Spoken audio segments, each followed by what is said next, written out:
അതായത് അനുവദിക്കപ്പെട്ടതിൽ വെച്ച് ഏറ്റവും നിന്ദ്യമായതാണ് തലാഖ്. അതുപോലെ തന്നെയാണ് ഫസഹും. അത് ന്യായായ വഴിക്ക് അല്ലെങ്കിൽ പൊരയിൽ വെച്ചായാൽ ആ പൊര പൊളിഞ്ഞു വീഴും, മരത്തിന്റെ ചൂട്ടിലായാല് ആ മരം കത്തിപ്പോവും, കിണറ്റിന്റെ കരയിൽ വെച്ചായാല് ആ കിണറ്റിലെ വെള്ളം മുഴുവന് പറ്റിപ്പോവും. എന്നാലും അത് നമ്മുടെ സമുദായം അംഗീകരിച്ചതല്ലേ മൊയിലാരെ?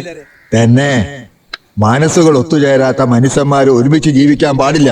അങ്ങനെ ജീവിക്കുന്നത് ഒരു ജീവിതമല്ല. അവിടെയാണ് കൊല്ലും കൊലയും ലഹളയൊക്കെ നടക്കുന്നത്. അങ്ങനെയുള്ള വലിയ വലിയ പാവങ്ങൾ ഒഴിവാക്കാനാണ് തലാഖ് പോലുള്ള വിധികൾ അനുവദിക്കപ്പെട്ടിരിക്കുന്നത്.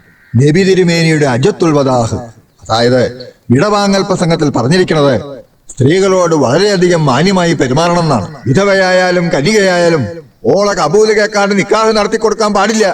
അത് ചേക്കുട്ടി തെറ്റിച്ചിരിക്കണ്. ഓളെ സമ്മതം ചോദിക്കാണ്ടാണ് ആചാർക്ക് പെണ്ണിനെ കെട്ടിച്ചു കൊടുത്തത്. അതുകൊണ്ട് ഈ നിക്കാഹ് ഹലാലല്ല. പക്കെങ്കിൽ കബൂല് മൂളിയിട്ടില്ല എന്നോള് നമ്മുടെ മുമ്പിൽ പറയണം. പെണ്ണിന്റെ രക്ഷയ്ക്ക് വേണ്ടിയിട്ടാണ് സമുദായം പസക്ക് അനുവദിച്ചിരിക്കുന്നത്. അതായത് പെണ്ണിന് ബന്ധം വേണ്ട എന്ന് വെക്കാനുള്ള അനുവാദം. പക്കെങ്കിൽ അത് നമുക്ക് ഓളോടൊന്ന് ചോദിക്കണം. ഓള് പറയണ കാര്യങ്ങൾ നമുക്ക് ബോധ്യമാവണം, എന്നാലേ നമ്മൾ അനുവദിക്കൂ. മുസ്ലിയാർ നമ്മളോടൊപ്പം വരണം. ഓള് പറയും ഹാജരെ വേണ്ടെന്ന്.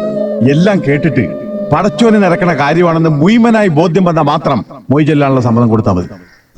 എന്തു പറയണ പള്ളിക്കാരനോമാര്? ന്യായമുള്ള കാര്യങ്ങൾക്ക് ഞമ്മളൊക്കെ കൂടെ ഉണ്ടാവും.